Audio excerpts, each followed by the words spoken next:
In today's video, I'm going to teach you how to move a Trello board between workspaces. Start by opening Trello and signing into your account.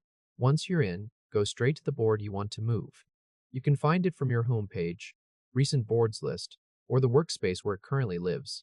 Open that board so you're viewing it on screen. Now look to the top right area of the board and click the three-dot icon to open the board menu. From there, choose Settings.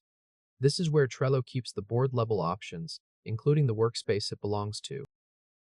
Inside Settings, look for the current workspace name shown under Workspace.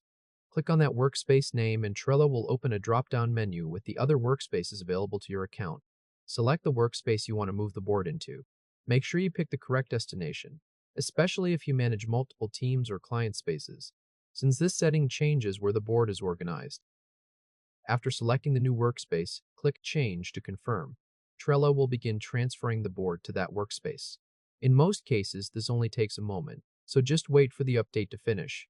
Once the transfer is complete, the board will now belong to the new workspace. To wrap up, click the Trello logo to return to your home screen. From there, you can quickly check that the board now appears under the new workspace and is no longer listed in the old one. If this helped, hit like and subscribe for more quick tutorials. A couple of things to keep in mind while doing this. If you don't see the workspace you want in the dropdown, it usually means your account doesn't currently have access to that workspace, or the board can't be moved there because of permissions. In that case, you may need the right workspace access before the option appears.